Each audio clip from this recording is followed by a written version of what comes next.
Yo guys, how'd your fandom treat you? So, when we last left off with the Justice League, well, they totally screwed the pooch and lost the faith in the multiverse, and they decided to side with Doom.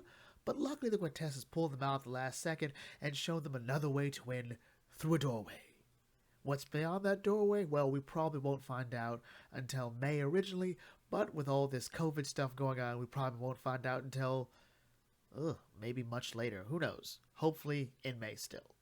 But something else was going on at the time, like something else was happening, and this involves our man Apex Lex. Apex Lex is working with his new mommy, the Dark God Perpetua, who is planning to reshape the multiverse into her own design like she originally intended to before, her sons, the monitors, said, "No, Mom, you're the problem," and sealed her away. And now that she's back, now that she's, got everyone on her side, at least the universe-ish on her side, she can begin to work, starting to break and reshape the multiverse like an arm, like a bone, so to speak, have to reshape it. And Lex has been helping with this, but there is something else that has to be dealt with, namely the Batman Who Laughs. Now, for those of you that don't know, the Batman Who Laughs is kind of a controversial figure with the fans. What he is a version of Batman that has become Jokerized after killing the Joker, and he himself is the last survivor of the original Dark Knights that served Barbatos, the main antagonist from Dark Knight's Metal, written by Scott Snyder.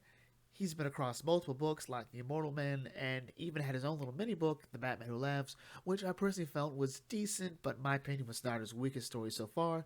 And finally, he's come to the Batman Superman book with his new Infected Superheroes, the new Secret Six, and now he's in Year of the Villain, which has been a book that has been and now that book has come to a head with Hell Arisen.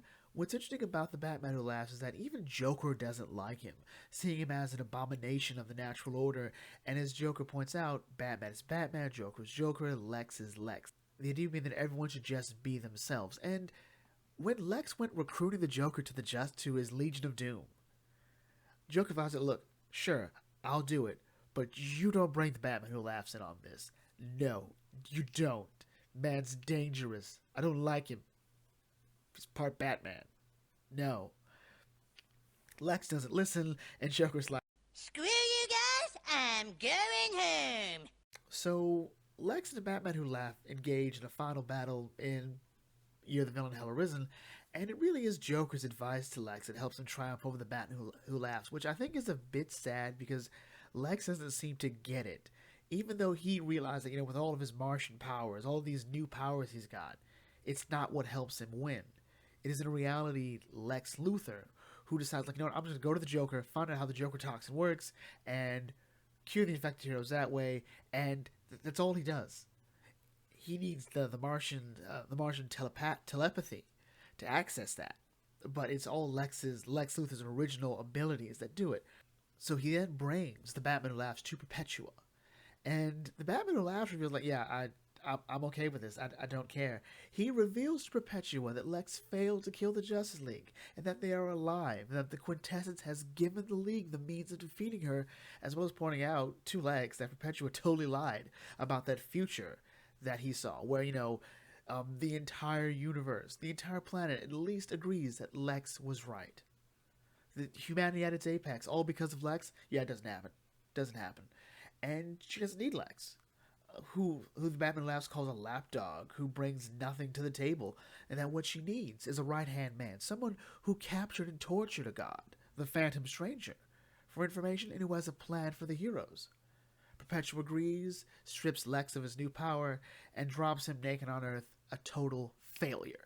As the dwarves would say, that story was cray-cray. When I think of Lex Luthor in this story, and when I think of Lex Luthor as a whole, I think of Count Dooku in Star Wars. Dooku was always someone who saw where the Jedi Order was going, where the galaxy was going, where the Senate, where the Republic was going. And he said, this is not what we should be doing. There's a better way. All right?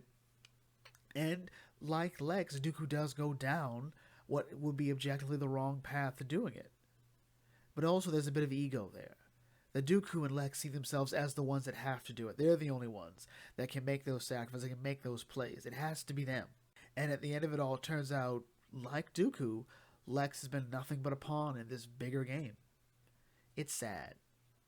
And this is where the story leaves off until death metal, which comes when, whenever, really. So anyway, with that in mind, brings me to a close here. If you're new to the Bugging Think Tank, feel free to like, comment, share, subscribe. Check out some other videos, and I'll catch you all later. This is Bugging Think Tank signing off. Thanks for watching, and as always, may your fandom serve you well.